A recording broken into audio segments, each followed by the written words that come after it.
शिवम, रेशमा, देवांश, ऋषभ, क्या हाल है भाई आप सभी के? बढ़िया, फर्स्ट क्लास, शानदार जानदार, एकदम झकास। क्यों भाई? चलिए साहब, तो हम लोग पढ़ रहे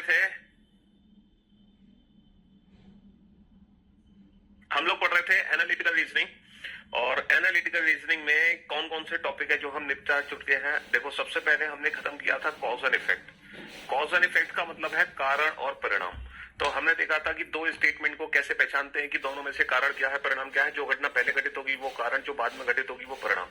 कोर्स ऑफ एक्शन मतलब हमें प्रॉब्लम का सोल्यूशन निकालना है। एक समस्या हमें दी गई होगी, उसका समाधान हमें बताना है कि इस समस्या का समाधान क्या है। और वो कोर्स ऑफ एक्शन सही होगा है ना, वो कोर्स ऑफ एक्शन सही होगा जो प्रैक्टिकल लाइफ में पॉसिबल है। बेटा कोडिंग डिकोडिंग का क्वेश्चन भेज दो, आप आस्क आउट सेक्शन में भेज दो, लेकिन विद ऑप्शन भेजना। फिर इसके बाद हमने पढ़ा था कल स्टेटमेंट एंड अजम्पशंस, ठीक है, कथन और पूर्व धारणाएं। तो हमारी वो पूर्व धारणा सही होगी बेटा, हमारी वो पूर्व धारणा सही होगी। कौन सी पूर्व धारणा सही होगी? हमारी वो पूर्व धारणा सही होगी जो स्टेटमेंट को फेवर करती है, जो लॉजिकल है, ठीक है। और अगर हम स्टेटमेंट के अगेंस्ट है या इलॉजिकल है तो वो पूर्व धारणा हमारी गलत होती है। तो ये तीन टॉपिक है जो एनालिटिकल रीजनिंग में हम कर चुके हैं। अच्छा, सीजीएल मेंस के भी हमने क्वेश्चन बना लिए।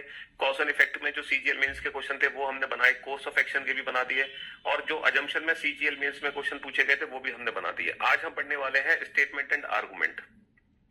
स्टेटमेंट एंड आर्गुमेंट है ना, कथन और तर्क, कथन और तर्क, ये आज हम पढ़ने वाले हैं। तो बेसिकली इस चैप्टर में क्या होगा, स्टेटमेंट एंड आर्गुमेंट चैप्टर में पता है क्या होगा? स्टेटमेंट एंड आर्गुमेंट चैप्टर में ये होगा, स्टेटमेंट एंड आर्गुमेंट में ये होगा कि एक स्टेटमेंट दिया होगा। स्टेटमेंट मतलब हमसे पूछा जाएगा क्या हमें ऐसा करना चाहिए, हमसे एक एडवाइस मांगेंगे। हमसे क्या मांगेंगे? हमसे एक एडवाइस मांगेंगे, एक सलाह कि क्या हमें ऐसा करना चाहिए। तो अगर आपसे कोई पूछे कि should I join career will, क्या मैं करियर विल ज्वाइन करूं, कोई आपसे पूछे तो आप क्या कहोगे उससे? हैं, क्या कहोगे आप? हाँ, आप कहोगे हाँ ज्वाइन करो, या फिर आप कहोगे ना ज्वाइन मत करो। दो ही बातें कहोगे, या तो कहोगे आप हाँ या फिर आप कहोगे ना। लेकिन आपकी हाँ और ना से कोई फर्क नहीं पड़ता। आपकी हाँ और ना से कोई फर्क नहीं पड़ता। फर्क पड़ता है कि अगर आपने हाँ कहा, है ना, फर्क पड़ता है कि अगर आपने हाँ कहा तो क्यों कहा, उसके पीछे का जो कारण है वो क्या है, वो रीजन क्या है, वो तर्क क्या है। बेटा इसी रीजन को बोलते हैं हम आर्गुमेंट। तो बेसिकली हमें ये बताना है कि जो आप हाँ कह रहे हो तो उसके पीछे का तर्क क्या दे रहे हो, ठीक है, क्या कारण आप दे रहे हो, आप क्यों कह रहे हो कि हाँ, ठीक है, क्या कारण आपने दिया, क्या तर्क आपने दिया हाँ के पीछे। अगर आपने कहा ना, तो ना के पीछे का रीजन क्या है, ना के पीछे का रीजन का मतलब ना के पीछे का आर्गुमेंट क्या है। जो आपने ना कहा उसके पीछे का कारण क्या है और उसके पीछे का तर्क क्या है। तो इस चैप्टर में बेसिकली हम सीखेंगे कि कौन से ऐसे रीजंस है जो सही होते हैं और कौन से ऐसे रीजंस है जो गलत होते हैं। भाई दो कारण है ना, कारण दो प्रकार के होते हैं, एक सही और एक गलत। तो इस चैप्टर में मैं आपको सिखाऊंगा कि कौन से रीजन है जो सही है और जो कौन से रीजन है वो गलत है, ठीक है। तो अगर मैं बात करूं आर्गुमेंट की, तो इस चैप्टर में बेसिकली हमें यह बताना है कि हमारा जो आर्गुमेंट है वो आर्गुमेंट स्ट्रॉन्ग है या वीक आर्गुमेंट है। वो जो तर्क हम दे रहे हैं वो स्ट्रॉन्ग आर्गुमेंट है या वीक आर्गुमेंट है ना। हम जो रीजन बता रहे हैं वो स्ट्रॉन्ग है या वीक है। अगर मैं स्ट्रॉन्ग की बात करूं तो हमारा जो तर्क होगा वो ठोस होगा। अगर मैं वीक की बात करूं तो जो हमारा तर्क होगा वो कमजोर होगा, कमजोर, ठीक है। ठोस तर्क वही होता है जो तर्क सही होते हैं, और कमजोर तर्क वही होते हैं जो तर्क हमारे गलत होते हैं। समझ रहे हो? तो इस चैप्टर में हम सीखेंगे तर्क को पहचानना कि हमारा तर्क सही है या हमारा तर्क गलत है। इस चैप्टर में हम सीखेंगे आर्गुमेंट को आइडेंटिफाई करना कि वेदर इट इज स्ट्रॉन्ग और वीक। स्ट्रॉन्ग मतलब है ना सही, वीक मतलब गलत, है ना। हम सीखेंगे कि हमारा तर्क ठोस है या कमजोर है। तो इस चैप्टर को पढ़ने के बाद थोड़ा सा हमारी पर्सनैलिटी में अलग तरीके का इंप्रूवमेंट होगा। पता है क्यों? क्योंकि आज के बाद जब भी आप अपने रियल लाइफ में कोई तर्क दोगे, आज के बाद जब आप अपने रियल लाइफ में तर्क दोगे तो आपके जो तर्क होंगे ना वो ठोस होंगे। अभी तक तो आप लोग ना आर्गुमेंट करते थे, लेकिन आपके आर्गुमेंट की आज तक कोई वैल्यू नहीं थी, क्योंकि आपको पता ही नहीं था कि कौन से आर्गुमेंट स्ट्रॉन्ग होते हैं, कौन से वीक होते हैं। लेकिन इस चैप्टर को पढ़ने के बाद आपको समझ आ जाएंगी चीजें कि कौन से आर्गुमेंट हमारे स्ट्रॉन्ग होते हैं और कौन से वीक होते हैं। ये चैप्टर आपको समझाएगा स्ट्रॉन्ग और वीक आर्गुमेंट के बारे में, है ना। चलिए, तो कुछ हिंट्स हैं, कुछ पॉइंट्स हैं जो जस्टिफाई करती हैं आर्गुमेंट को कि आपका आर्गुमेंट स्ट्रॉन्ग है या वीक। उन हिंट्स को हम लिख लेते हैं, ठीक है, उन हिंट्स को हम लिख लेते हैं। देखो, अगर हमारा आर्गुमेंट स्ट्रॉन्ग है तो स्ट्रॉन्ग आर्गुमेंट की कुछ पहचान है ना। अगर हमारा आर्गुमेंट स्ट्रॉन्ग है यानी कि सही है, ठीक है, या फिर हमारा आर्गुमेंट वीक होगा, वीक यानी कि गलत होगा, ठीक है। तो स्ट्रॉन्ग और वीक आर्गुमेंट को पहचानने की ट्रिक है, वो ट्रिक मैं आपको इस चैप्टर में बताता हूं। जैसे हमारा आर्गुमेंट ठोस है या फिर सही है, ठीक है। कब ठोस या सही होगा? या फिर हमारा आर्गुमेंट, हमारा जो तर्क है वो कमजोर है, कमजोर यानी कि गलत है, कमजोर यानी कि गलत है। तो हम सही गलत का आज फैसला करेंगे, हम ठोस कमजोर का फैसला करेंगे। तो देखो कुछ पॉइंट्स हैं अगर हम उन बेसिक से पॉइंट्स पे ध्यान दें तो हम स्ट्रॉन्ग और वीक आर्गुमेंट को ना बहुत जल्दी से एग्जाम में पहचान सकते हैं, बहुत जल्दी से। कैसे पहचान सकते हैं? देखो स्ट्रॉन्ग आर्गुमेंट की एक ट्रिक है पहचानने की। क्या?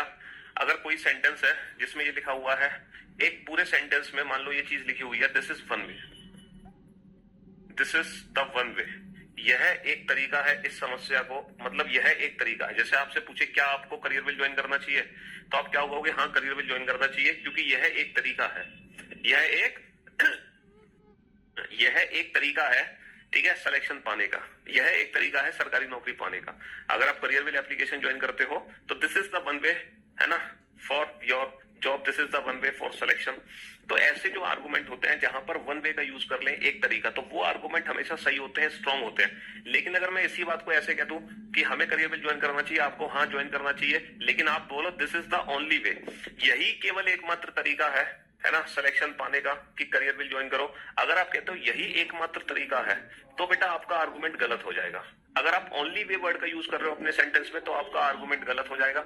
अगर आप वन वे यूज कर रहे हो तो आपका आर्गुमेंट सही हो जाएगा। आप समझ रहे हो? ठीक है, तो हमें ना बिल्कुल पॉजिटिव तरीके से सोचना है और एकदम सकारात्मक भाव से सोचना है, बिल्कुल।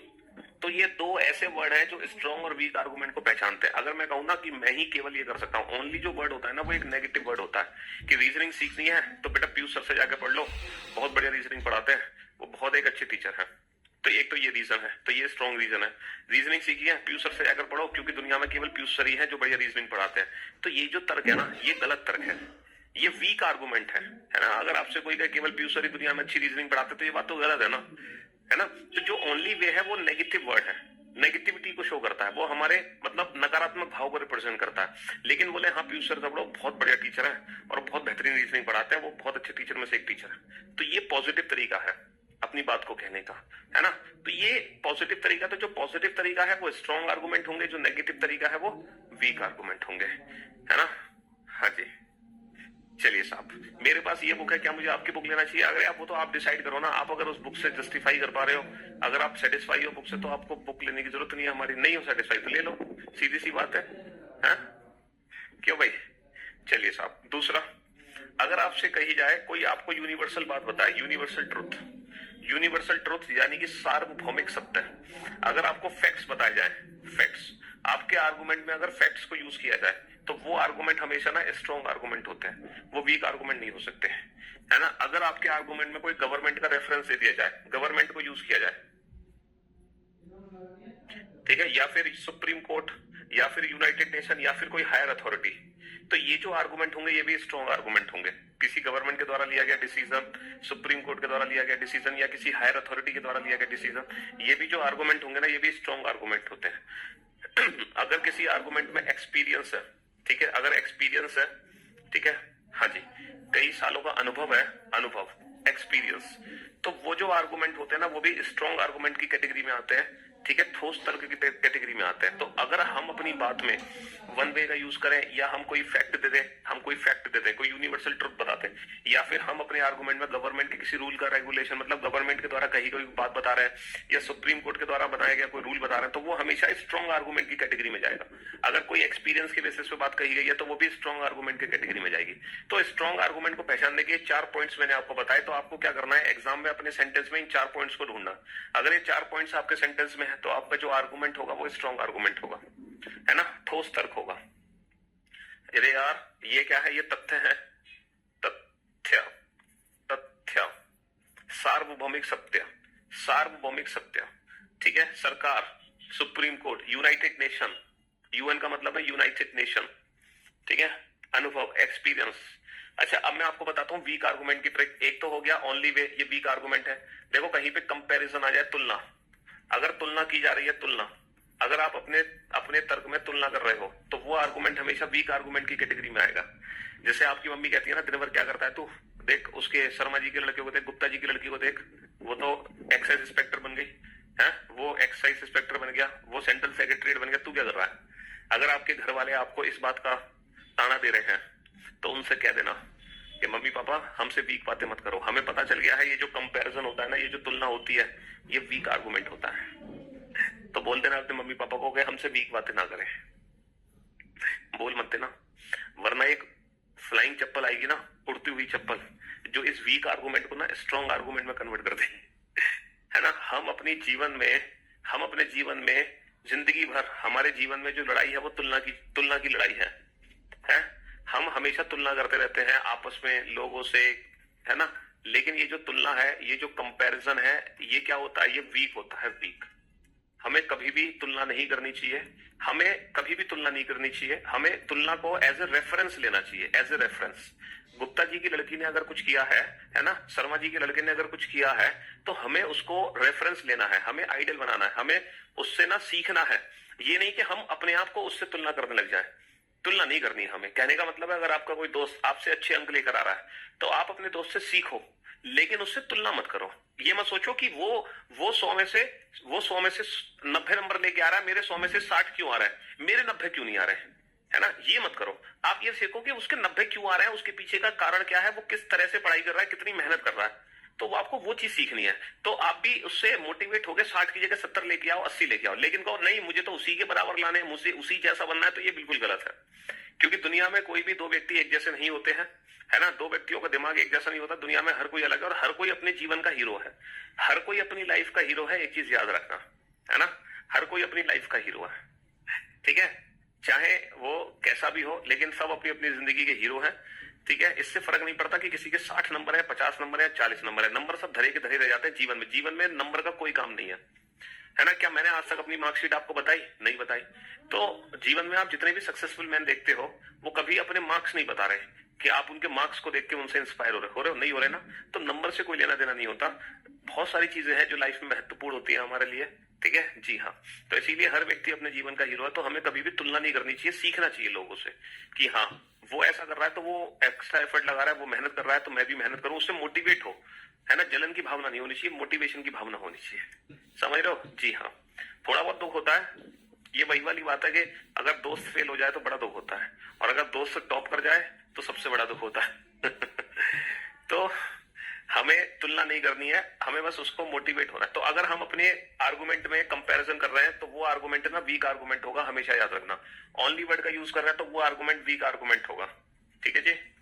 और तो और अगर हम मान लो एडवाइस दे रहे हैं, सलाह, तो अगर सलाह दी जा रही है ना, तो वो भी बेटा वीक आर्गुमेंट है। आपको पता है मुफ्त का ज्ञान नहीं लेना चाहिए, मुफ्त का ज्ञान हमेशा हानिकारक होता है, मुफ्त की नॉलेज हमेशा हानिकारक होती है। तो मुफ्त का ज्ञान नहीं लेना चाहिए कभी भी, ठीक है हाँ जी। वैसे मेरे कितने मार्क्स थे? वैसे मैं टॉपर था, जिला टॉपर था 12th में। लेकिन उससे कोई फर्क नहीं पड़ता। कई सारे टीचर ऐसे भी हैं जो फेल हुए होंगे, और वो बहुत बढ़िया टीचर है जो फेल हुए होंगे, हालांकि मैं नहीं हुआ, वो बात अलग है। चलो, लेकिन इसका मतलब ये नहीं कि जो टॉप करता है वही एक अच्छा टीचर और वही लाइफ में सक्सेसफुल बनेगा, ऐसा बिल्कुल भी नहीं है। लाइफ में कई ऐसे सक्सेसफुल लोग हैं जो बैक बेंचर्स हैं, है ना। हाँ जी, जो बैक बेंचर्स लोग हैं, एपीजे अब्दुल कलाम, हाँ जानते हो उनके बारे में, समझ रहे हो। तो जरूरी नहीं है जो पहली सीट पे बैठ रहा है लड़का आके जो क्लास में टॉप कर रहा है वही लाइफ में सबसे सक्सेसफुल होगा, ऐसा बिल्कुल भी नहीं है, ठीक है। Only way comparison advice. अगर मान लो मुफ्त की सलाह है तो वो वीक आर्गुमेंट की कैटेगरी में जाती है, मुफ्त की सलाह पे कभी ध्यान नहीं देना चाहिए, वो सब वीक आर्गुमेंट है। इसके बाद सुपरस्टिशियस।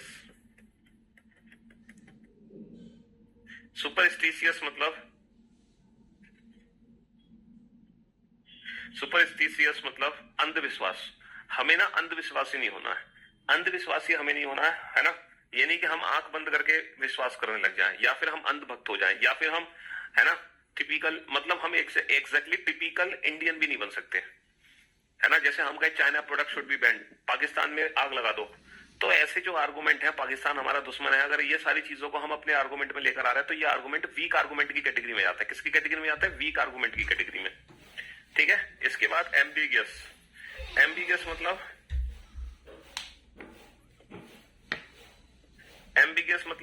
डबल मीनिंग, मतलब ऐसे आर्गुमेंट जो मतलब जिनका मीनिंग क्लियर ना हो, not clear in the sense, या फिर जो आपको गुमराह करते हैं, गुमराह।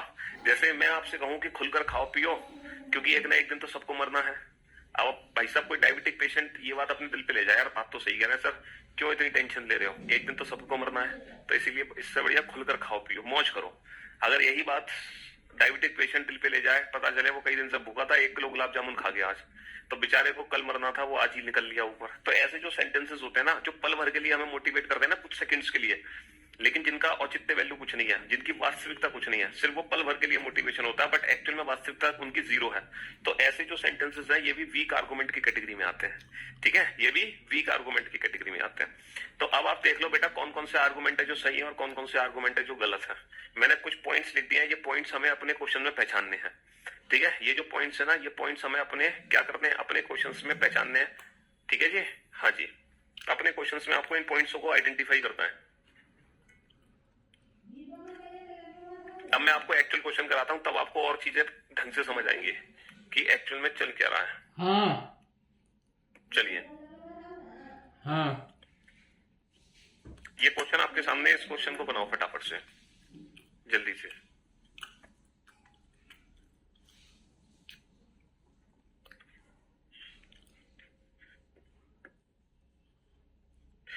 चलिए साहब बनाओ। एम्बिगस मीन्स है कि थोड़े से, मतलब वो सेंटेंसेस जो क्लियर नहीं है। अंधविश्वासी हमें नहीं होना भी चाहिए, उसके पीछे आप तर्क दे रहे हो, हाँ करनी चाहिए, क्योंकि अगर आप सुबह उठ के पूजा नहीं करोगे ना, तो भोले बाबा नाराज हो जाएंगे और अपना सांप तुम्हारे घर भेज देंगे। तो ऐसे जो तर्क हैं, उल जुलूल, अंधविश्वासी, ये सब तर्क मान्य नहीं है। कि पाकिस्तान, चाइना के प्रोडक्ट बैन कर देने चाहिए आपको, हाँ चाइना के प्रोडक्ट बैन कर दो क्योंकि उसने देश में कोरोना वायरस फैलाया, वो बहुत खराब देश है, हैं? तो ऐसे जो तर्क होते हैं, ये गलत तर्क होते हैं, ये वीक होते हैं आर्गुमेंट।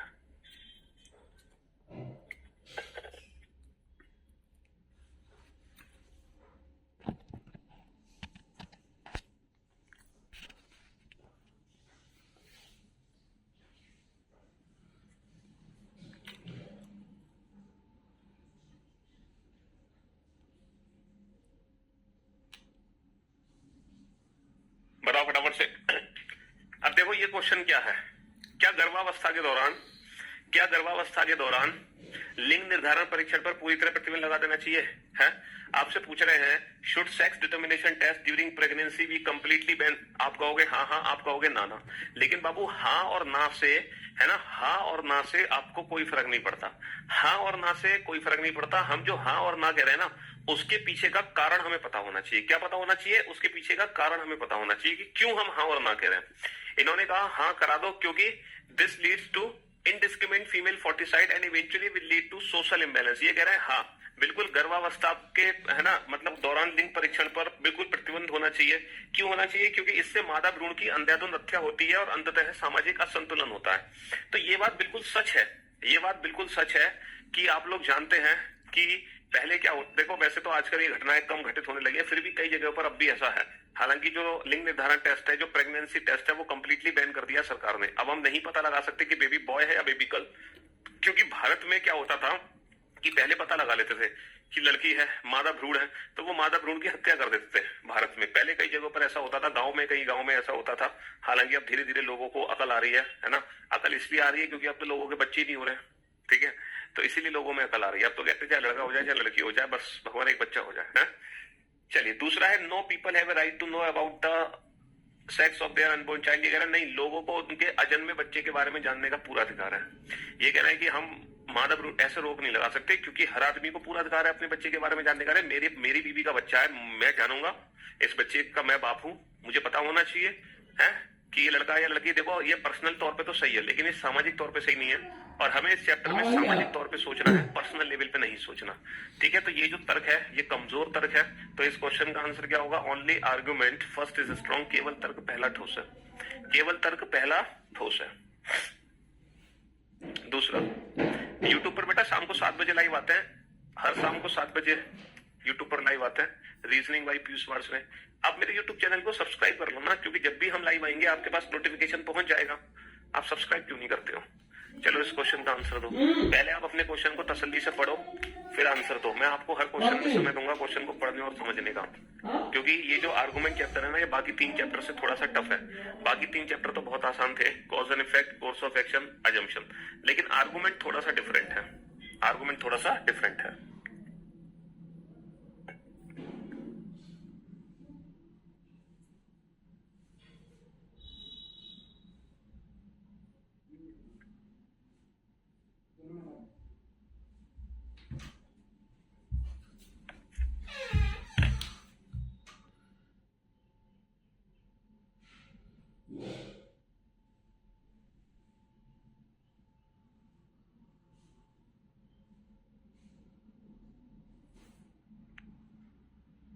पिता वर्तमान में दो या कई बच्चों के मुकाबले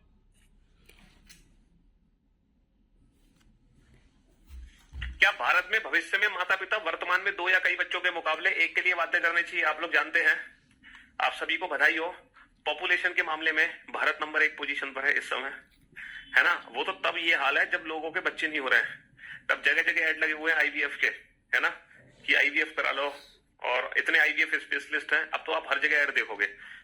ये तब है जब बच्चे नहीं हो रहे हैं, उसके बावजूद भारत नंबर 1 पोजीशन पर है इस समय पॉपुलेशन के मामले में। तो ये कह रहे हैं कि जितने भी लोग हैं अब एक बच्चा करना चाहिए, एक से ज्यादा बच्चा होना ही नहीं चाहिए, क्योंकि भारत की पॉपुलेशन तभी कंट्रोल में जब होगी जब हर पेरेंट्स का एक बच्चा होगा।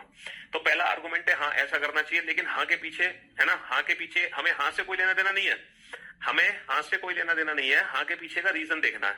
तो ये कह रहे हैं this is the only way, only way. देखो यहाँ पे ओनली वर्ड का यूज हुआ और मैंने आपको क्या बताया था, ओनली एक नकारात्मक वर्ड है, ठीक है। तो जहां पे ओनली वर्ड यूज होगा वो जो तर्क होगा ना वो कमजोर तर्क होगा, वो जो तर्क होगा वो वीक होगा, वो जो आर्गुमेंट होगा वो वीक आर्गुमेंट होगा। समझ रहे हो? हाँ जी। तो this is the only way, एकमात्र, यही केवल एकमात्र तरीका है, ठीक है, एकमात्र। मैंने आपसे कहा कहीं भी अगर एकमात्र वर्ड का यूज करते हैं तो वो नेगेटिव आर्गुमेंट होता है, वो वीक आर्गुमेंट होता है, वो जो तर्क हम दे रहे होते हैं ना वो कमजोर तर्क होता है। तो हमारी हाँ और ना से कोई फर्क नहीं पड़ता, बेसिकली उसके पीछे छिपे कारण को हमें देखना है कि वो कारण हम सही दे रहे हैं कि गलत दे रहे हैं, और सही गलत कारण की पहचान मैंने आपको बता दी है ना। चलिए साहब, दूसरा है नहीं, ऐसा मत करो, क्योंकि इस तरह की दबाव डालने की युक्ति विश्व में कोई भी देश नहीं अपनाता। ये कह रहे हैं विश्व में और कोई देश नहीं अपना रहा, यानी कि हम क्या कर रहे हैं, हम तुलना कर रहे हैं, हम क्या कर रहे हैं, हम तुलना कर रहे हैं किसी और देश से, क्या कर रहे हैं, किसी और देश से तुलना, हम कंपैरिजन कर रहे हैं। और मैंने आपसे क्या कहा कि अगर हम अपने आर्गुमेंट में कंपैरिजन लेकर आएंगे, तुलना लेकर आएंगे, तो वो तर्क भी क्या होंगे, वो तर्क भी गलत होंगे, क्योंकि हम ना तो ओनली वर्ड का यूज कर सकते, ना हम कंपैरिजन कर सकते। ये बात मैं आपको पहले ही समझा चुका हूं। तो इस क्वेश्चन का आंसर होगा neither first nor second strong. ना तो पहला तर्क ठोस है और ना ही दूसरा, ना तो पहला तर्क ठोस है और ना ही दूसरा, क्योंकि हम ना तो तुलना कर सकते हैं, है ना, और ना ही ओनली वर्ड का यूज कर सकते हैं। अब बार बार भूल जाते हो, हैं। चलिए इस क्वेश्चन का आंसर दो।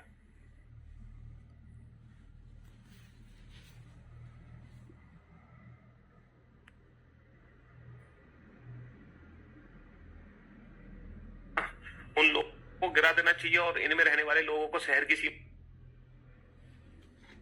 हाँ जी, चलिए साहब, क्या बड़े शहरों की सभी झुग्गी झोंपड़ियों को गिरा देना चाहिए और इनमें रहने वाले लोगों को शहर की सीमा से बाहर कर देना चाहिए? ये कह रहे हैं कि जो झुग्गी झोंपड़ी में लोग रह रहे हैं बड़े शहरों में, उन लोगों को ना, उन लोगों की झोंपड़ियां गिरा दो, और जितने भी लोग रह रहे हैं उन झुग्गी झोंपड़ियों में उनको शहर की सीमा के बाहर कर दो। जैसे आप लोग देखते हैं दिल्ली में जगह जगह पे झुग्गी झोंपड़ियां बनी हुई हैं, ठीक है, जहां बड़ी बड़ी सोसाइटीज हैं उनके आसपास कई झुग्गी झोंपड़ियां बनी होती हैं। क्योंकि होता क्या है कि उन सोसाइटीज में जो लोग काम करते हैं, जैसे खाना बनाने का काम है, झाड़ू लगाने का काम है, या फिर सब्जी बेचने का काम है, रिक्शा चलाने का काम है, ऑटो चलाने का काम है, तो वो लोग झुग्गी झोंपड़ी में रहते हैं, ठीक है। तो वो लोग जो झुग्गी झोंपड़ी में रह रहे हैं ना, वहीं आसपास वो कमाते और खाते हैं। और ऐसा नहीं झुग्गी झोंपड़ियों की सेविंग्स होती है या बैंक में अकाउंट है और कई लाख रुपए उनके जमा है, ऐसा तो होता नहीं है भाई। वो तो दिन में आज 100 रुपए कमाए, 100 रुपए आज खर्च हो गए, वो तो पर डे के हिसाब से अपनी जीविका का यापन करते हैं झुग्गी झोंपड़ी वाले। चलिए साहब, तो पहला आर्गुमेंट है हाँ बिल्कुल ऐसा करो कि झुग्गी झोंपड़ी में जो लोग रह रहे हैं उनको बिल्कुल झुग्गी झोंपड़ी गिरा के उनको शहर के बाहर कर दो। क्यों? क्योंकि the big cities need more and more spaces to carry out development activities and hence these slums should be removed. ये कह रहे हैं हाँ ऐसा कर दो, क्योंकि अच्छा इसकी जो हिंदी है ना वो यहाँ लिखी है, हिंदी और इंग्लिश उल्टी लिखी हुई है, इसकी जो हिंदी है वो यहाँ लिखी हुई है हाँ ऐसा करो। क्यों? क्योंकि जो बड़े शहरों की विकासात्मक गतिविधियां है ना उनको चलाने के लिए हमें स्पेस की जरूरत है ना, स्पेस की। हाँ, इन चैप्टर्स के लिए नोट्स की जरूरत है। नॉन वर्बल और एनालिटिकल रीजनिंग के लिए हमें कोई नोट्स की आवश्यकता नहीं है, बस लाइव क्लासेस ही देखनी है ना, और क्वेश्चंस की प्रैक्टिस करनी है, बस इसके अलावा कुछ नहीं। तो ये कह रहे हैं कि हाँ झुग्गी झोंपड़ियां गिरा देनी चाहिए, क्योंकि जब तक आप झुग्गी झोंपड़ी नहीं गिराओगे तब तक आप शहर का डेवलपमेंट कैसे करोगे? अच्छा एक बात बताओ, शहर का डेवलपमेंट से मतलब क्या है कि अगर आप किसी भी शहर को डेवलप करना चाहते हैं, है ना, अगर आप स्मार्ट सिटी बनाना चाहते हैं तो उसका मतलब क्या है? सर अगर शहर के डेवलपमेंट से मतलब है तो सबसे पहले तो बेटा शहर में पीवीआर होने चाहिए, मॉल्स होने चाहिए भैया, मॉल होने चाहिए, पीवीआर होने चाहिए, शहर में हॉस्पिटल्स होनी चाहिए, यूनिवर्सिटीज होनी चाहिए, शहर में मेट्रो होनी चाहिए, है ना, फैक्ट्रीज होनी चाहिए, कंपनीज होनी चाहिए। अब ये सारी चीजें अंडरग्राउंड तो आ नहीं सकती। हमें अगर इन सबको शहर के अंदर बनाना है तो हमें शहर के लिए शहर के अंदर खाली जगह चाहिए। अब खाली जगह जो लोग पहले से रह रहे हैं उन लोगों को तो बहा नहीं सकते। जो सरकारी जमीन है, सरकारी जमीन पर ये सारे काम बनाए जा सकते हैं। सरकारी जमीन ही तो बेची जाएगी, तभी तो ये सब चीजें बनेंगी, hospital, malls, PVR, universities, metro. लेकिन सरकारी जमीन पे कब्जा है किसका? झुग्गी झोंपड़ी वालों का। तो कह रहा है झुग्गी झोंपड़ी को हटाओ तो तुम्हारे पास वो स्थान मिलेगा, जगह मिलेगी तुम्हें खाली, और उस खाली जगह पे आप अपने मॉल्स, हॉस्पिटल जो बनाना है बनाओ। तो ये जो बात है ना, ये फैक्ट है। देखो, हम तथ्य के हिसाब से बात करेंगे, हमें हाँ और ना से कोई लेना देना नहीं है। हम सिर्फ ये देखेंगे कि जो रीजन दिया जा रहा है, जो तर्क दिया जा रहा है, वो ठोस है या कमजोर है। और ये बात बिल्कुल सच है, ये जो ऐसा कह रहा है ये बात बिल्कुल सच है, ये एकदम ठोस है, ये एकदम सॉलिड है, ठीक है, ये तथ्य है, ये फैक्ट है। चलिए दूसरा, तो पहला तो सही है। दूसरा क्या? नो, ऐसा मत करो क्योंकि all these people will loss their homes and livelihood and they should not be recruited. ये कह रहे हैं कि ऐसा मत करो। क्यों मत करो? उसके पीछे का कारण सुनो, है ना। ये कह रहे हैं ऐसा मत करो क्योंकि अगर आप ऐसा करोगे तो वो जो लोग हैं ना, उनकी जीविका नष्ट हो जाएगी। भाई सीधी सी बात है, जो लोग झुग्गी झोंपड़ी में रह रहे हैं, जहां वो वहीं कमाते खाते हैं, अब अगर उनको शहर की सीमा के बाहर कर दोगे तो उनकी तो जीविका नष्ट हो गई ना। ये बात भी सच है, तो ये भी सच है, यानी कि ये भी फैक्ट है। तो इसका मतलब ये आर्गुमेंट भी स्ट्रॉन्ग है। तो यहां पर हाँ और ना, इन दोनों के पीछे जो तर्क दिए गए हैं वो दोनों तर्क क्या है? ठोस है, वो दोनों तर्क स्ट्रॉन्ग है। तो इस क्वेश्चन का आंसर आ गया, both first and second are strong. दोनों ही तर्क ठोस हैं। तो इसलिए मैंने आपसे कहा कि हमें हाँ और ना से कोई लेना देना नहीं है, हमें हाँ और ना के पीछे छिपे रीजन, उसके पीछे छिपे कारण या तर्क को पहचानना है। और तर्क हमारा सही है या गलत, इसकी ट्रिक मैंने आपको बता दी कि सही तर्क और गलत तर्क को पहचानने की ट्रिक क्या है, और वही ट्रिक आपको हर क्वेश्चन में अप्लाई करनी है। समझ रहे हो? जो ट्रिक मैंने आपको बताई है ना, सही गलत को पहचानने की, ठोस कमजोर को पहचानने की, सॉलिड वीक को आइडेंटिफाई करने की, वही ट्रिक हमें हर क्वेश्चन में अप्लाई करनी है। चलो सॉल्व करो इस क्वेश्चन को।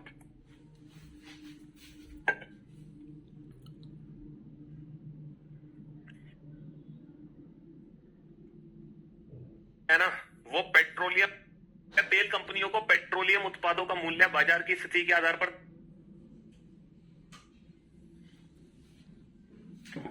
हाँ जी, क्या तेल कंपनियों को पेट्रोलियम उत्पादों का मूल्य बाजार की स्थिति के आधार पर तय करने की अनुमति दे देनी चाहिए? देखो, ये कह रहा है कि जो तेल कंपनियां है ना, वो पेट्रोलियम उत्पादों का मूल्य बाजार की स्थितियों के आधार पर तय करने की अनुमति दे दें। समझ रहे हो? Should the oil companies be allowed to fix the price of petroleum products depending on market condition? Market condition के हिसाब से पेट्रोलियम के रेट डिसाइड हो जाए। ये तो उल्टा ही हो गया। चलो कह रहे हैं हाँ ऐसा कर दो क्योंकि दिस इज द ओनली। देखो, ओनली वर्ड का तो हम यूज नहीं कर सकते, तो इस सेंटेंस को पढ़ के तो हमारा टाइम वेस्ट होगा। इस सेंटेंस को पढ़ के तो हमारा टाइम वेस्ट होगा क्योंकि ओनली वर्ड तो हमें पढ़ना ही नहीं है। ठीक है, चलिए दूसरा, नहीं ऐसा मत करो, इससे आम लोगों को बहुत कठिनाई होगी क्योंकि इस अनुमति से आवश्यक वस्तुओं के खुदरा कीमतों पर अतिरिक्त बोझ आएगा। सही बात है बेटा, आम लोगों को बहुत परेशानी होगी अगर बाजार के हिसाब से पेट्रोल के रेट, बेटा पेट्रोल जो होता है ना, पेट्रोल आपको पता है, पेट्रोल के रेट के हिसाब से, है ना, पेट्रोल के हिसाब से बाजार के रेट डिसाइड होते हैं। ठीक है, पेट्रोल है जो बाजार के रेट को डिसाइड करता है, और हम कहते हैं कि बाजार के हिसाब से पेट्रोल डिसाइड होगी, तो उल्टी बात हो गई। और अगर मान लो पेट्रोल के रेट बार बार कम ज्यादा होंगे तो बेटा बाजार कैसे चलेगा? हम महंगाई, है ना, कोई भी प्रोडक्ट सस्ता और महंगा पेट्रोल के रेट पे डिपेंड करता है। तो बाजार के हिसाब से पेट्रोल के रेट डिसाइड ही नहीं हो सकते, पेट्रोल के रेट के हिसाब से बाजार के रेट डिसाइड होंगे, तो आम लोगों को तो कठिनाई भुगतनी पड़ेगी। ये बात बिल्कुल सच है। तो इसका जो आर्गुमेंट स्ट्रांग होगा वो सेकंड आर्गुमेंट स्ट्रांग होगा। चलिए नेक्स्ट क्वेश्चन को बनाइए जल्दी से, फटाफट से।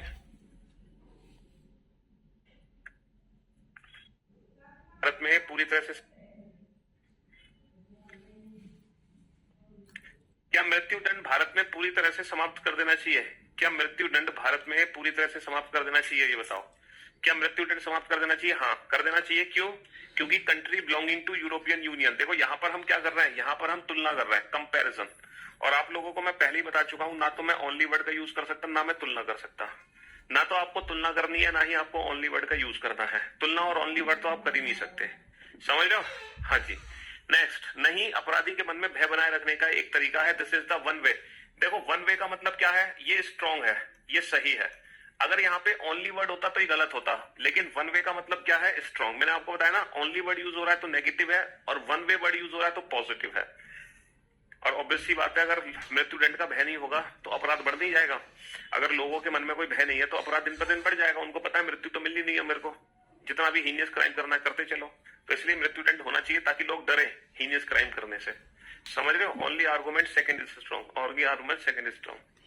नेक्स्ट, क्या तंबाकू बनाने वाली कंपनियों द्वारा प्रतिनिधित्व प्रचार पर रोक लगा देनी चाहिए?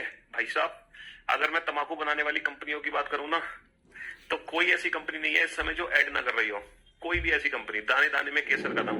अब तो मैं भी जुमा केसरी बोलता हूं, है मतलब शाहरुख खान, सलमान खान, ऋतिक रोशन, रणवीर कपूर, रणवीर सिंह, ठीक है, अमिताभ बच्चन, अजय देवगन, है ना, कोई भी ऐसा हीरो नहीं बचा जो इस गुटखा का ऐड ना कर रहा हो। ठीक है, सारे ऐड कर रहे हैं लाइन से। तो ये कह रहे हैं कि जो तंबाकू बना रही हैं कंपनियां, वो सारे ऐड पे रोक लगा देनी चाहिए। तो कह रहे हैं हाँ लगा दो। देखो, फिर मैंने आपसे कहा कि हमें आपकी हाँ और ना से कोई लेना देना नहीं है ना, समझ रहे हो? हमें आपकी हाँ और ना से कोई लेना देना नहीं है। आपने हाँ कहा तो क्यों हाँ कहा, हमें उससे कोई फर्क नहीं पड़ता। ठीक है, आपकी हाँ से कोई फर्क नहीं पड़ता। समझ रहे हो मेरी बात? हाँ से कोई फर्क नहीं पड़ता। ठीक है, ये है this is the only way, यही एकमात्र। और देखो, जब भी ओनली वर्ड का यूज होगा, हमारा तर्क क्या होगा? हमारा तर्क गलत होगा।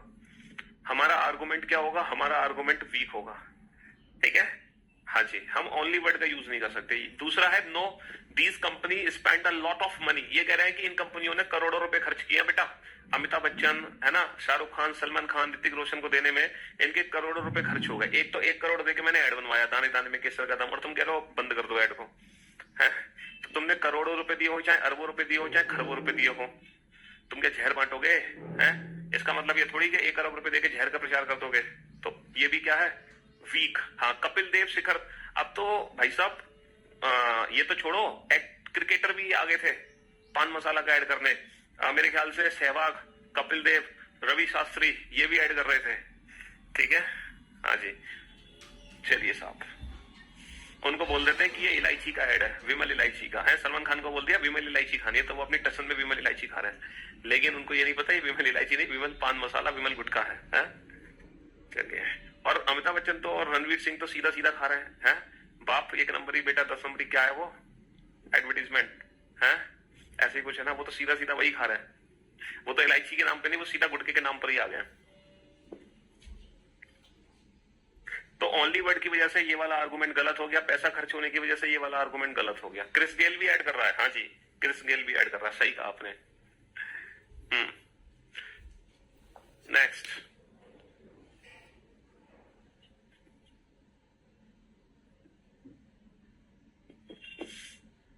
करो इस क्वेश्चन को सॉल्व।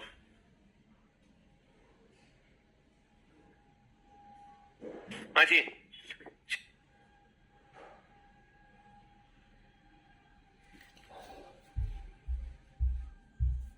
हाँ जी, चलिए साहब, क्या निजी क्षेत्र में भी कमजोर वर्गों के लिए आरक्षण को बढ़ावा देना चाहिए? ये कह रहे हैं जो प्राइवेट सेक्टर है, क्या वहां पर भी क्या आना चाहिए?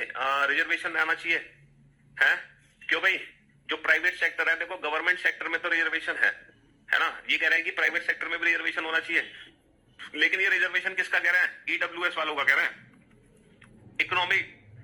इकोनॉमी बेस्ड रिजर्वेशन है, जो इकोनॉमिक वीकर सेक्शन है ना सोसाइटी, उसका रिजर्वेशन है। ये कास्ट के बेसिस पर रिजर्वेशन नहीं है। ये कह रहे हैं कि जो कमजोर वर्ग है ना, उनके लिए आरक्षण को बढ़ावा देना चाहिए। तो आपकी हाँ और ना से कोई फर्क नहीं पड़ता। हमें हाँ और ना से लेना देना नहीं है, उसके पीछे छिपे कारण को आइडेंटिफाई करना है, उसके पीछे छिपे रीजन को देखना है। तो रीजन है the management of the private sector undertaking would not agree to such compulsion. ये कह रहे हैं कि जो मैनेजमेंट है ना प्राइवेट सेक्टर का, ये मानेंगे नहीं, ये सरकार की बात नहीं मानेंगे। अरे ये होते कौन है सरकार की बात ना मानने वाले? अगर सरकार ने कोई आदेश दे दिया तो दे दिया। तो गवर्नमेंट ने अगर कुछ बोला है उसको हम डिनाई नहीं कर सकते। तो ये जो तर्क है ना, ये कमजोर है, ये वीक है, ये वीक आर्गुमेंट हो गया, सीधी सी बात है ना, क्योंकि मैनेजमेंट एग्री नहीं होगा, ये तो कमजोर हो गया ना तर्क। दूसरा है yes this will significantly improve the economic condition of the weaker section of the society. तो ये बात बिल्कुल सच है कि अगर वीकर सेक्शन को हम कोटा देंगे तो वो इंप्रूव होंगे नहीं होंगे, है ना, मजबूत बनेंगे नहीं बनेंगे। तो ये बात बिल्कुल सच है। एक ईडब्ल्यूएस में कौन कौन आता है? ईडब्ल्यूएस में जिसकी सालाना इनकम मेरे ख्याल से 2 लाख, परिवार की सालाना इनकम जिसकी 2 लाख या 2.5 लाख से कम होती है, शायद वो होता है ईडब्ल्यूएस। अब हो सकता है ईडब्ल्यूएस का कोई क्राइटेरिया चेंज हो गया हो। छठे क्वेश्चन में क्या दिक्कत है तुम्हें? छठे क्वेश्चन में तंबाकू बनाने वाली कंपनियों की जो एडवर्टीजमेंट कर रहे हैं हीरो, उन पे रोक लगा देनी चाहिए। ये कह रहे हैं कि this is the only word का मैं यूज नहीं कर सकता, इसलिए ये आर्गुमेंट गलत है। यहाँ पे कह रहे हैं कि नहीं, रोक मत लगाओ। क्यों मत लगाओ? क्योंकि करोड़ रुपए खर्च हुए। अरे रुपए खर्च हुए इसका मतलब रोक ना लगाएं, तो रुपए खर्च होना कोई वैलिड आर्गुमेंट थोड़ी है, ये तर्क बेकार है। ठीक है जी। नेक्स्ट, जिनकी सालाना इनकम 5 लाख से कम है, चलो मेरे को पता नहीं है 2.5 लाख है या 5 लाख है इस समय। 8 लाख तो नहीं होगी बेटा, ये तो गलत कह रहे हो तुम। 8 लाख तो, ये 8 लाख वाला थोड़ी ईडब्ल्यूएस में आएगा। 8 लाख वाला तो 5, चलो देख लेना 3 है कुछ।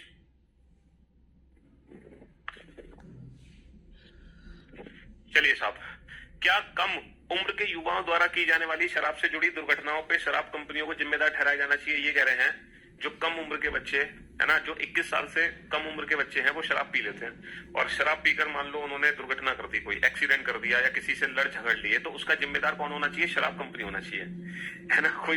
कोई मान लो 20 साल का लड़का रोड एक्सीडेंट पाया गया, तो पहले तो ये चेक करना चाहिए बेटा कौन सी ब्रांड की पी थी। अच्छा इस ब्रांड की पी थी, चल इस कंपनी पे केस करते हैं। तो ये कह रहे हैं कि ऐसा होना चाहिए कि शराब कंपनी जिम्मेदार होनी चाहिए इसके, अगर बच्चे शराब पी के निकल रहे हैं तो। ठीक है, इसकी जिम्मेदारी क्या शराब कंपनियों की होनी चाहिए, ये कह रहे हैं। तो पहला आर्गुमेंट है हाँ बिल्कुल होनी चाहिए। इसलिए होनी चाहिए क्योंकि they don't advertise the consequences of consuming alcohol. ये कह रहे हैं होनी चाहिए, क्यों? क्योंकि वो शराब की मतलब वो शराब की बोतल पे ये नहीं लिखते कि शराब पीना सेहत के लिए हानिकारक है। शायद मैंने कहीं लिखा हुआ देखा है, मुझे किसी ने बताया है कि शराब की बोतल पे लिखा रहता है कि शराब पीना सेहत के लिए हानिकारक है ना। तो शराब पीना सेहत के लिए हानिकारक है ऐसा लिखा हो, ये झूठ बोल रहे हैं कि शराब कंपनियां नहीं लिखती। शराब कंपनी एक्चुअल में लिखती है कि consuming alcohol is injurious to health, ऐसा लिखा होता है। ठीक है, तो ये ऐसा कह रहा है कि वो नहीं लिखते, तो ये झूठ बोल रहे हैं, एक्चुअल में लिखते हैं वो। दूसरा ये कह रहा है कि नहीं कोई केस नहीं होना चाहिए शराब कंपनियों पर क्योंकि fake identity card and licence are easy available. ये सही कह रहे हैं। ये कह रहे हैं कि शराब कंपनी क्या करेगी ये बताओ। मान लो कोई 20 साल का लगा है, वो फेक आइडेंटिटी कार्ड लेके पहुंच गया 24 साल का, तो उसको तो शराब मिल ही जाएगी, तो वो तो फिर पी लेगा। तो इसमें शराब कंपनी की कहां गलती है? तो फेक आइडेंटिटी कार्ड्स वगैरह जो अवेलेबल है ना, लाइसेंस अवेलेबल है जो इजी अवेलेबल है to the youth allowing them to obtain alcohol, तो ये बात बिल्कुल सच है। तो इसीलिए इसका only argument second is strong. ठीक है, हाँ जी।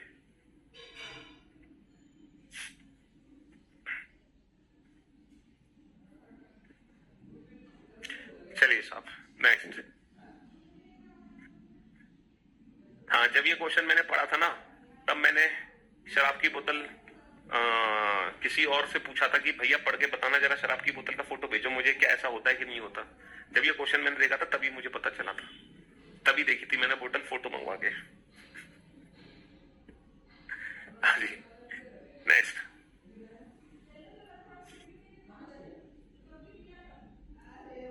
एक बच्चा कह रहा है क्वेश्चन नंबर 7 में गवर्नमेंट के बारे में नहीं बताया। ये कह रहा है the management of the private sector undertaking would not agree to such compulsion. अच्छा ये बताओ ये कंपल्सन कौन दे रहा है? निजी क्षेत्र का प्रबंधन इस प्रश्न पे तैयार नहीं होगी। तो ये जो कही जा रही है should the reservation of jobs for weaker section of the society be extended to the private sector, अगर रिजर्वेशन को हम प्राइवेट सेक्टर में एक्सटेंड कर रहे हैं तो ये कौन कर रहा है? ये तुम कर रहे हो, तुम पर्सनली तुम तो नहीं करोगे ना, ये तो सरकार करेंगे ना, है ना। ये सरकार कर रही है बाबू, तो ये सरकार की ही बात हो रही है, तुम्हारी बात नहीं हो रही। ये किसकी बात हो रही है? ये सरकार की ही बात हो रही है।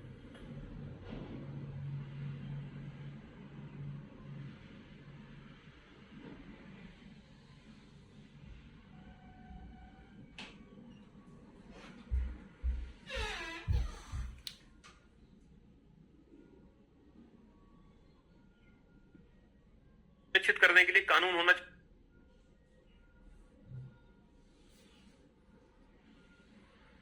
हाँ जी, क्या यह सुनिश्चित करने के लिए कानून होना चाहिए कि बच्चे बूढ़े माता पिता को गुजारा भत्ता दें?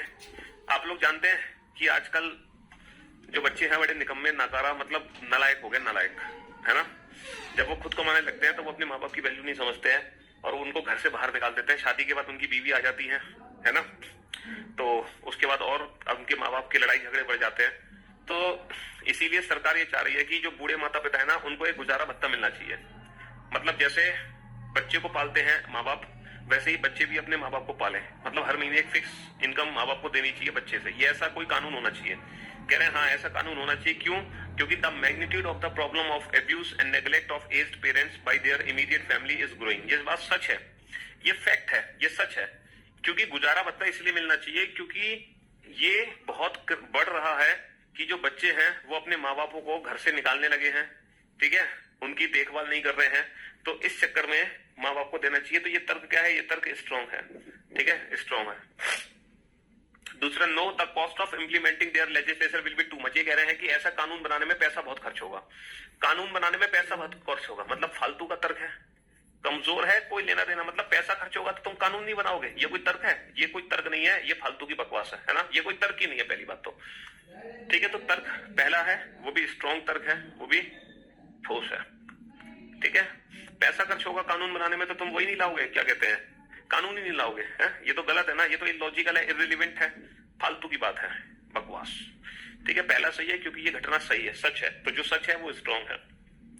नेक्स्ट, क्या राष्ट्रीय अंतरिक्ष अनुसंधान कार्यक्रमों के लिए दी जा रही निधि को गरीबों की जरूरत को पूरा करने के लिए खर्च कर देना चाहिए? ये कह रहे हैं जो इसरो को हम पैसा दे रही है भारत सरकार, वो पैसा ना गरीबों में बढ़ जाना चाहिए, क्योंकि है ना, इसरो को जो पैसा दे रही है भारत सरकार, वो पैसा गरीबों में बढ़ जाना चाहिए, ये कह रहे हैं। मतलब क्योंकि इसरो में करोड़ों अरबों रुपए जाते हैं हर साल, तो कह रहे हैं कि कौन सा हम मंगल या सूरज पे पहुंच पा रहे हैं, कौन सा हम कुछ कर पा रहे हैं, इससे बढ़िया तो वो पैसा किसको दे दो, गरीबों को दे दो।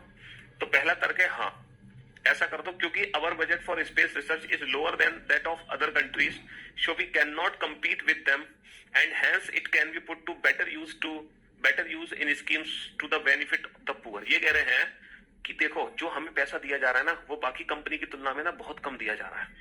जो पैसा हमें दिया जा रहा है, जो पैसा इसरो को दिया जा रहा है, वो बाकी कंपनी की तुलना में, बाकी देश की तुलना में बहुत कम है। तो वैसे भी हम उन देश से कंपटीशन तो कर ही नहीं पाएंगे, है ना, चाइना, रशिया, अमेरिका से कहां हम कंपटीशन लड़ेंगे। तो इससे बढ़िया वो पैसा ना गरीबों में बांट दो, कम से कम गरीबों की तो भलाई हो जाएगी, है, कम से कम गरीबों की तो भलाई हो जाएगी अगर वो पैसा हम गरीबों में बांट देंगे तो। ये कह रहे हैं ये कि हमारा तो कुछ हो नहीं रहा इस पैसे से, गरीबों में बांट दो। अरे मेरे भाई, अच्छा जी, कंपैरिजन है, तुलना कर रहे हो तुम दूसरे देश से, तो मैंने आपसे क्या बोला, तुलना तो हमें करना ही नहीं है, कंपैरिजन तो हमें करना ही नहीं है। नो, ये कह रहे हैं मत, ऐसा मत करो, गरीबों में बट बांटो, वो पैसा इसरो के पास आने दो। क्यों आने दो? क्योंकि communication satellite help to provide service like telemedicine, so people in rural area can get access to the best professional advice. ये कह रहे हैं, मतलब आपको क्या लगता है कि जो इसरो में रिसर्च में पैसा जा रहा है ना, क्या उनसे गरीबों को फायदा नहीं हो रहा है? देखो, वो सैटेलाइट उन्होंने लॉन्च की, तो जो सैटेलाइट लॉन्च की, तो सैटेलाइट कम्युनिकेशन के जरिए कितने लोग हैं जो फायदा उठा पा रहे हैं, है ना।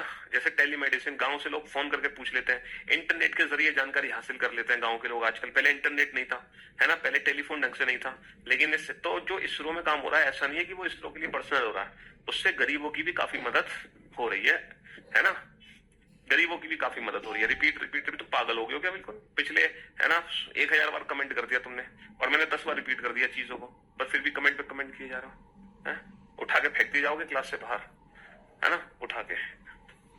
चलिए नेक्स्ट, 2022 एडिशन क्वेश्चन नंबर 5। कौन सा क्वेश्चन नंबर 5 है तुम्हारा? क्योंकि क्लास में यूनिफॉर्म होने से गलत है, क्योंकि आदमी अगर महाविद्यालय में है तो वहां पे हमें कोई यूनिफॉर्म की जरूरत नहीं है। हम इतने मैच्योर होने चाहिए कि विदाउट यूनिफॉर्म, ऐसा थोड़ी है कि हम बच्चे हैं 6वीं 7वीं क्लास के कि ठीक है 8 लाख होगी भैया, क्यों अपने मान लो। स्टेटमेंट के अगेंस्ट अजम्पशन को कैसे पहचानेंगे? कथन होगा, जब आप कथन को पढ़ोगे और अजम्पशन को पढ़ोगे, जो कथन में लिखा है उसका उल्टा अगर अजम्पशन में है तो हम अंगेंस्ट होंगे स्टेटमेंट के। ड्राइवर काफी कुशल है, हम कह रहे हैं एक्सीडेंट ड्राइवर से हुआ तो हम अंगेंस्ट जा रहे हैं। भारत सरकार ने पानी काटा, हम कह रहे हैं भारत सरकार का विरोध करो तो हम विरोध कर रहे हैं, सीधी सी बात है। हाँ जी, चलिए। क्या घाटा देने वाली सरकारी एयरलाइन का विलय कर उन्हें एक इकाई बना देना चाहिए? जैसे देखो बैंक, आपको पता है बैंक मर्ज होने लगी थी ना, 2-2 3-3 बैंक आपस में मर्ज होने लगी थी क्योंकि वो घाटे में जा रही थी। तो पहला है कि हाँ ऐसा कर देना चाहिए। क्यों कर देना चाहिए? The merger will poor their resources, allowing them to expand their services and be more competitive with private and foreign airlines। ये कह रहे हैं कि हाँ ऐसा कर देना चाहिए, क्योंकि इससे क्या होगा कि विलय करने से 1 और 1 11 हो जाएंगे। इनका कहने का मतलब है 1 और 1 11। बिल्कुल सही बात है। अगर पहले 2 लोग अलग अलग काम कर रहे थे, अब दोनों को मिला दोगे तो दोनों की एम्प्लॉयमेंट, दोनों की शक्ति एक हो जाएगी, तो वो कंपटीशन प्राइवेट सेक्टर्स को अच्छा दे सकती है। सही बात है। 10 में एडवाइस वर्ड आया है, रॉन्ग क्यों नहीं किया? 10 में एडवाइस कहाँ आया है? एडवाइस कहाँ है? एडवाइस है? अरे यार तुम गधे हो गया बिल्कुल। एडवाइस वर्ड आने पे गलत नहीं होगा। अगर ये एडवाइस है, ये कथन, अगर ये कथन सलाह का काम कर रहा है, अगर ये कथन सलाह है किसी की, तब जाके ये गलत होगा। ऐसा थोड़ी कि एडवाइस वर्ड मिले, अगर ये किसी की सलाह है, ये सलाह थोड़ी है, ये तथ्य है, ये फैक्ट है। फैक्ट ये क्या है? ये फैक्ट है। और जो फैक्ट्स होते हैं वो आर्गुमेंट हमेशा स्ट्रांग होते हैं, ठोस होते हैं। ये थोड़ी कहा था मैंने कि एडवाइस वर्ड दिख जाए वो गलत, ओनली वर्ड पे गलत होगा और वन वे पे स्ट्रांग होगा, है। नेक्स्ट, हाँ बोथ आर्गुमेंट यूनिफॉर्म में ठीक भी हो सकते हैं, लेकिन वहां पे जब महाविद्यालय की बात हो रही है ना, तो महाविद्यालय के लिए हम पहला गलत मान रहे हैं, दूसरा सही मान रहे हैं महाविद्यालय के हिसाब से। दूसरा है know the merger will result in loss of job. ये कह रहे हैं कि नहीं ऐसा मत करो, क्योंकि जो मर्जर होता है ना वो जॉब को मतलब जॉब खत्म हो जाती है। ये जो फैक्ट है बेटा, ये वीक है। ये क्यों वीक है? क्योंकि ये झूठ है, ये गलत है। ऐसा थोड़ी है जब दो बैंक आपस में मर्ज हुई तो वहां पे एम्प्लॉयमेंट कम हो गया, एम्प्लॉयमेंट कम नहीं हुआ। ठीक है, मर्जर से किसने कह दिया कि एम्प्लॉयमेंट कम हो जाता है? ऐसा बिल्कुल भी गलत है। अगर दो बैंक आपस में मर्ज होती हैं तो कोई एम्प्लॉयमेंट कम नहीं रहता, एम्प्लॉयमेंट उतना का उतना नहीं रहता। तो ये झूठ है तो ये गलत है, जो झूठ है वो गलत है। तो ओनली फर्स्ट आर्गुमेंट, पहला तर्क ठोस है। चलिए नेक्स्ट, 11th का फर्स्ट में एक बच्चा कह रहा है कि सर यहाँ पे तो कंपटीशन है। अबे यार तुम बिल्कुल घोंचू हो गया। ये कह रहा है कि द मर्जर विल पुअर, अरे विलय से उनके संसार इकट्ठे हो जाएंगे, उनकी सेवाएं बढ़ सकेंगी और वे निजी और फिर विदेशी एयरलाइन से प्रतिस्पर्धा कर सकेंगे। ये कह रहे हैं कि अगर घाटे वाली दो एयरलाइन को मिला दोगे तो वो और स्ट्रांग हो रही है, क्योंकि वो जो प्राइवेट सेक्टर की एयरलाइंस है उनसे और बेहतर परफॉर्मेंस दे पाएंगी। ये तुलना दूसरे तरीके की है यार। तुम तो वास्तव में यार गुड़ गोबर हो सारे के सारे। कैसे काम चलेगा? मुर्गा बना करो डेली सुबह उठ के, ये एक एक्सरसाइज है। अगर हर रोज सुबह 5 मिनट मुर्गा बनोगे तो तुम्हारी दिमाग की नसें खुल जाएंगी। हाँ, फी रिटर्न करा देंगे तुम्हारे पास अभी फोन आ जाएगा। घोंचू गई के 1 घंटे से कमेंट पे कमेंट। हाँ, अभी तुम्हारे पास कॉल आ जाएगा, फी भी रिफंड करा देंगे और तुम्हारे करियर बिल से भी तुम्हें बहा देंगे, चिंता मत करो।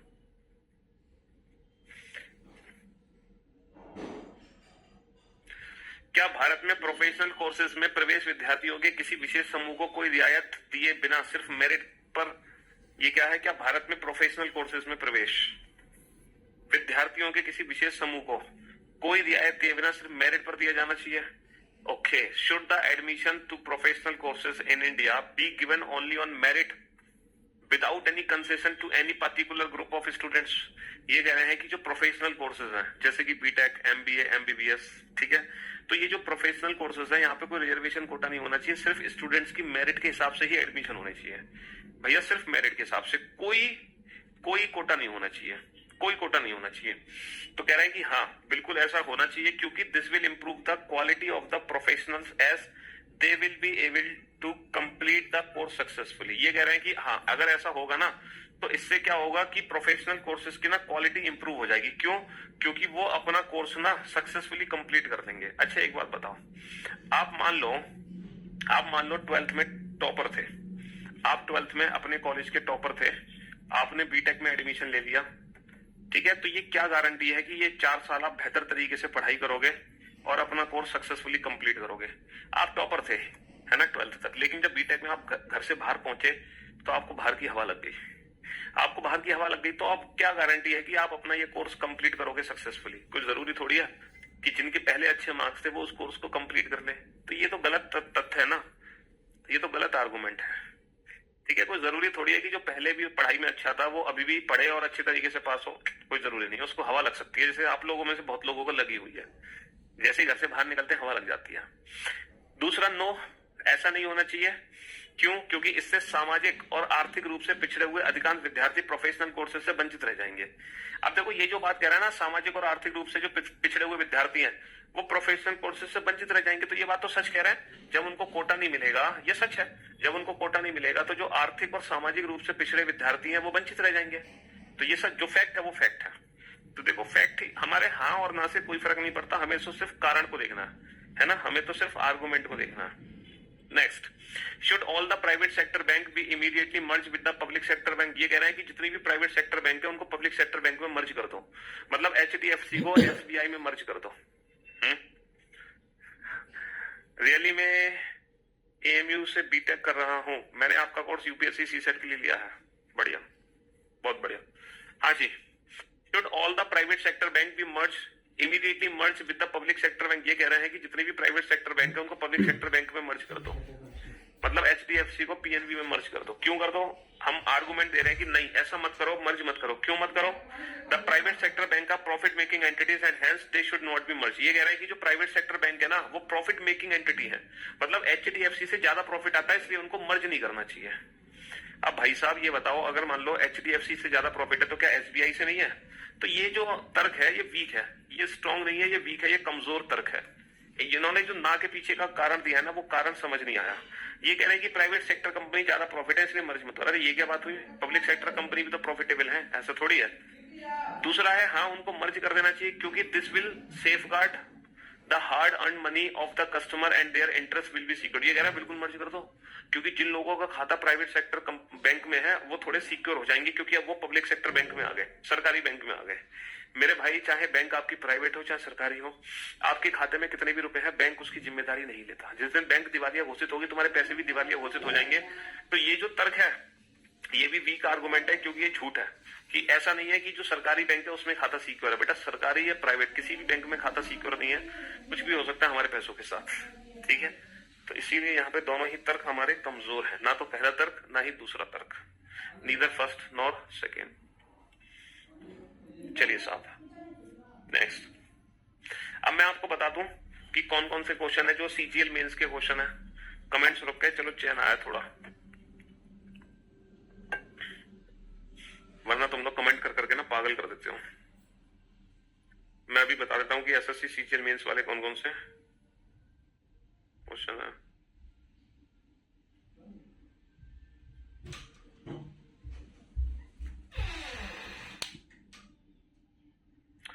क्या नाम है? मूवमेंट कोर्स ऑफ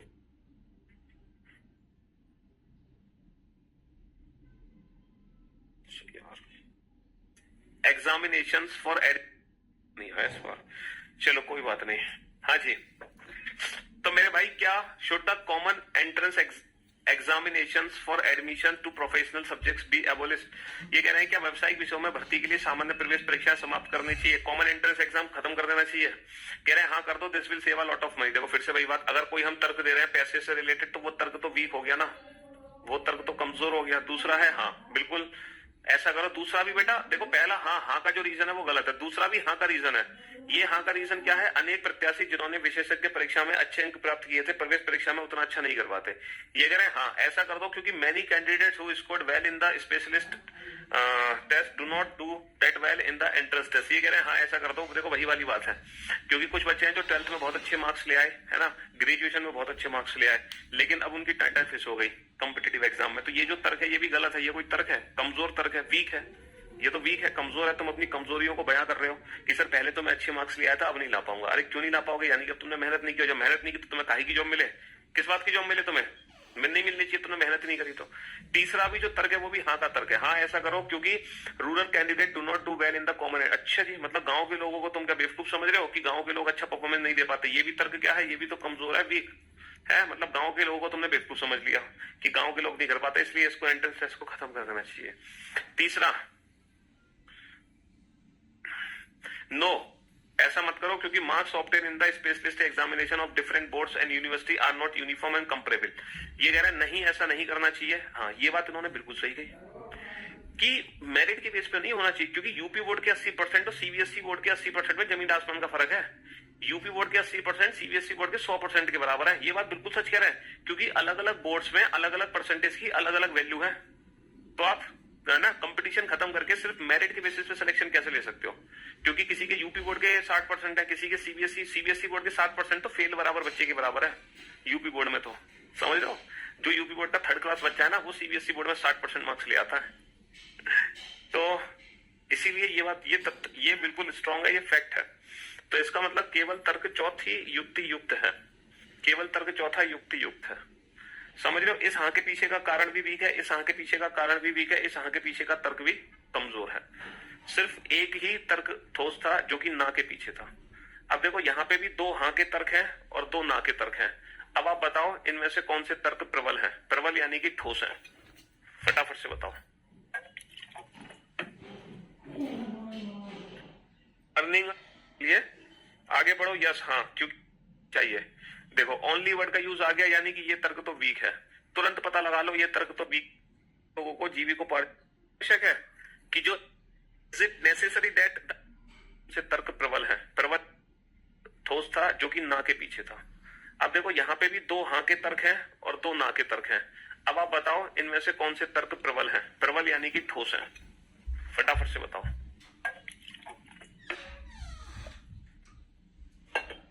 हाँ जी, क्या यह आवश्यक है कि शिक्षा को व्यवसाय उन्मुख होना चाहिए? Is it necessary that the education should be business oriented? मतलब क्या ये आवश्यक है कि जो एजुकेशन है वो बिजनेस ओरिएंटेड होनी चाहिए? कह रहे हैं हाँ। क्यों? The purpose of education is to prepare people for earning a living. ये कह रहे हैं कि हाँ, शिक्षा का उद्देश्य लोगों को जीविकोपार्जन के लिए तैयार करना है। शिक्षा का उद्देश्य लोगों को जीविकोपार्जन के लिए आगे बढ़ो। यस हाँ, क्योंकि शिक्षित व्यक्ति को शिक्षा पूरी करने के बाद अपने पैरों पर खड़ा होना चाहिए। दूसरा है नहीं, शिक्षा केवल ज्ञान प्राप्ति के लिए ही होनी चाहिए। देखो ओनली वर्ड का यूज आ गया, यानी कि ये तर्क तो वीक है। तुरंत पता लगा लो ये तर्क तो वीक है। तो तीसरा जो है ना, तीसरे वाले दो ऑप्शन हटा दो। तीसरे वाले अगर मैं दो ऑप्शन हटा दूं तो पहला तर्क तो बेटा ठोस है। पहला तर्क तो दोनों में ठोस है। सिर्फ आप दूसरे को चेक करो, दूसरे को। Yes, an educated person should be able to stand on his feet after completing his education. हाँ, शिक्षित व्यक्ति शिक्षा को पूरी करने के बाद अपने पैरों पर खड़ा होना चाहिए। और क्या? शिक्षा करने के बाद, यानी कि option A is the right answer. तो इसका मतलब इस वाले ऑप्शन को तो पढ़ना ही नहीं है, ये वैसे ही गलत होगा। नहीं, कोई कृषि कार्य भी कर सकता है जहां शिक्षा आवश्यक नहीं है। अच्छा जी, मतलब कह रहे हैं कि कृषि कार्य करने के लिए तो शिक्षा की जरूरत नहीं है। आप क्या समझ रहे हो? कृषि कार्य बिना शिक्षा के हो जाएगा? शिक्षा कई तरीके की होती है, कुछ किताबों से होती है, कुछ अनुभव से होती है। सिर्फ यहाँ किताबी ज्ञान को शिक्षा नहीं बोला जा रहा। शिक्षा कोई भी शिक्षा हो सकती है। तो कृषि का काम भी बिना शिक्षा के, आपको लग रहा है मैं खेती कर सकता हूँ? अरे जब मुझे एबीसीडी नहीं पता कृषि की तो मैं कैसे खेती कर सकता हूँ? कोई भी काम दुनिया में बिना शिक्षा के नहीं किया जा सकता, चाहे वो अनपढ़ करे चाहे वो पढ़ा लिखा करे। समझ रहे हो? शिक्षा का मतलब सिर्फ किताबी ज्ञान से नहीं होता, शिक्षा लाइफ में हर तरीके की होती है। तो ये वैसे भी गलत था, और वैसे भी हमने ऑप्शन के हिसाब से इसको चूज कर लिया था। क्या भारतीय फिल्मों से गाने को हटाया? ये कह रहे हैं कि भारतीय फिल्मों से गाने को हटा दो। भारतीय फिल्मों से गानों को हटा दो, बड़ा बोर करते हैं गाने हैं जो आजकल गाने लगते हैं, उनको सबको हटा दो। कह रहे हैं हाँ बिल्कुल हटा दो, क्योंकि हॉलीवुड की फिल्में, देखो हॉलीवुड की फिल्में, यहाँ पे हॉलीवुड की फिल्म से तुलना कर रहे हैं, तो हॉलीवुड की फिल्म से हमें तुलना नहीं करनी है। कह रहे हैं नहीं, गाने को मत हटाओ यार, गाने को मत हटाओ, गाने फिल्म की लंबाई बढ़ाने में मदद करता है। देखो बात तो कहीं ना कहीं सच है कि गाने जो है फिल्म की लंबाई बढ़ाने में कहीं ना कहीं क्या करते हैं, है ना? देखो आप ऑप्शन से भी बना सकते हो। पहला तर्क मजबूत नहीं है, तो पहला तर्क मजबूत नहीं है ये भी गलत, पहला तर्क मजबूत नहीं है ये भी गलत। ठीक है, अब यहाँ पे दो ऑप्शन बचे। कह रहे हैं हाँ हॉलीवुड की, दूसरा है no songs help in increasing the length of film. नहीं, गानों को मत हटाओ। क्यों मत हटाओ? क्योंकि गाने फिल्म की लंबाई बढ़ाने में मदद करते हैं। इस पे थोड़ा सा ध्यान दो, क्या कहना है आपका? गाने फिल्म की लंबाई बढ़ाने में मदद करते हैं, इसके बारे में सोचो।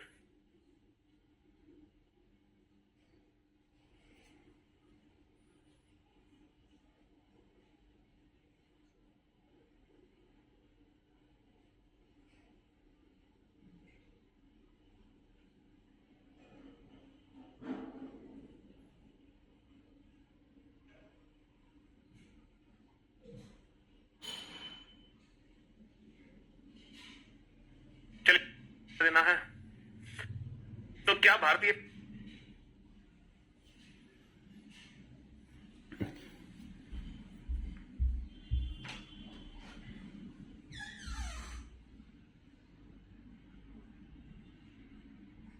हाँ जी चलिए साहब, तो क्या भारतीय फिल्मों से गानों को हटा दिया जाना चाहिए? कह रहे हैं कि हाँ हटा दो। हॉलीवुड की फिल्में कई गाने, देखो हॉलीवुड हम हॉलीवुड से कंपेयर नहीं कर सकते। दूसरा कह रहे हैं कि नहीं मत हटाओ क्योंकि गाने फिल्म की लंबाई बढ़ाने में मदद करते हैं। अब आप मेरे को एक बात बताओ, गाने फिल्म की लंबाई बढ़ाने में मदद करते हैं, हमें फिल्म की लंबाई से कोई लेना देना है? हमें फिल्म की लंबाई से कोई लेना देना है? ये बताओ, कोई लेना देना है? अगर फिल्म 2 घंटे की है या फिल्म 4 घंटे की है, हमें क्या फर्क पड़ता है? हमें फर्क पड़ता है कि फिल्म की स्टोरी अच्छी किसमें है। भाई पिक्चर की कहानी किसमें अच्छी है, क्लाइमेक्स किसमें अच्छा है, सीन किसमें अच्छे हैं, डायलॉग किसमें अच्छे हैं।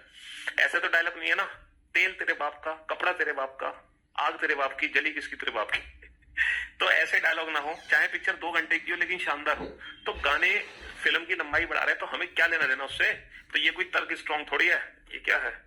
चल नेक्स्ट, क्या रॉक शो को पर्यटन स्थलों पर आधी रात तक चलाने की अनुमति देनी चाहिए? देखो ये कह रहे हैं कि जो रॉक शो होता है ना, रॉक शो पर्यटन स्थल, जैसे मान लो गोवा में रॉक शो चल रहा है पूरी रात, डिंग डिंग डिंग डिंग डिंग डिंग है, पूरी रात रॉक शो चल रहा है, तो कह रहे हैं क्या उनको अनुमति दी जानी चाहिए पूरी आधी रात तक चलाने की? मतलब आधी रात मतलब रात के 12 बजे तक। वैसे होता क्या है कि रात के 10 बजे तक की अनुमति होती है, जैसे दिल्ली में आप डीजे बजा सकते हो रात के 10 बजे तक, रात के 10 बजे के बाद बंद। तो पहला तर्क है हाँ बिल्कुल अनुमति देनी चाहिए। क्यों? क्योंकि rock shows attract more tourism is great for the local economy. ये कह रहे हैं कि हाँ रॉक शो के कारण अधिक पर्यटक आते हैं, पर्यटन स्थानीय अर्थव्यवस्था के लिए बढ़िया होता है।